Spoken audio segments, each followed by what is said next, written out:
The choice would be, are you standing firm with public safety or are you against public safety? The choice is yours. David Cuevas, president of the Harris County Deputies Organization, announcing his union's intention to petition voters directly via referendum for the right to collectively bargain for wages and benefits.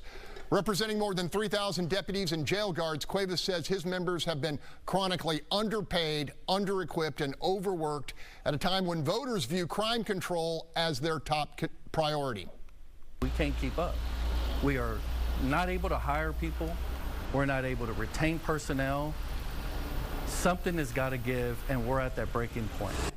Panel of the union says Harris County law enforcement officers are being compensated 20 to 25% less than cops at peer agencies, and county leaders have consistently refused to budget salary increases sufficient to close the gap. Also, we reached out to Sheriff Ed Gonzalez, and he's fully supporting the union's bid to negotiate and, if necessary, arbitrate.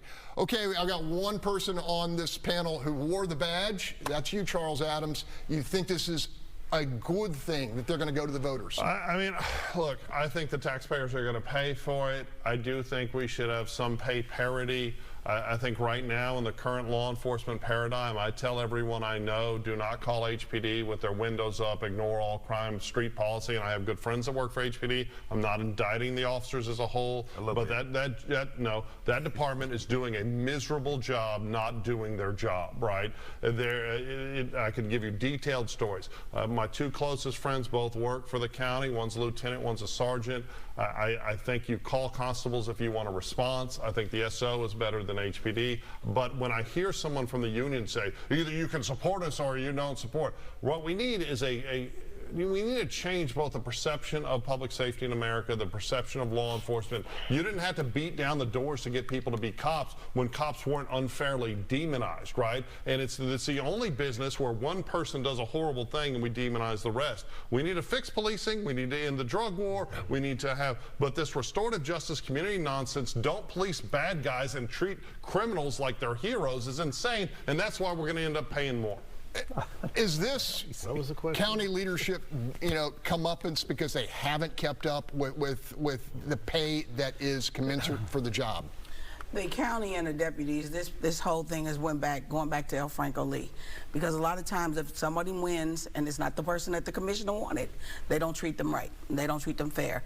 I was one of the people who went in 2020 to stand up with the constables when the commissioners were trying to take away their right to be doing security in private neighborhoods. Who are you to tell people what they can spend their money on if they want to feel happy in their home? So they were dead wrong with that. And yes, they do need to get better pay. But it shouldn't be, if you win your seat, you're going to treat them bad now, threaten the community by under-resourcing. I heard out in Eagleton, they couldn't even buy toilet paper or paper because Adrian wasn't giving them what they needed. And that is wrong, because the same citizens that supported this guy might have voted for you. And now you want to take it out and punish them because you don't like it that he beat all 5 of the people you put in the race against him? That's trivial. So I think they should arbitrate, and they should go to, and they absolutely will win. I agree with collective bargaining.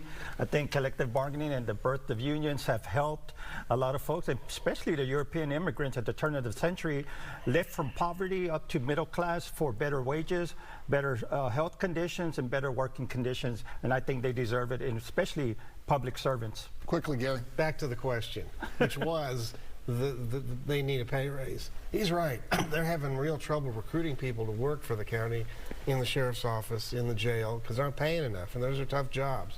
But these commissioners, these Democratic commissioners, do not see law and order and the police as a priority. That's why they wanted to spend, what, $25 million on grants to the lucky winners of the lottery, right, that was struck down by the Supreme Court.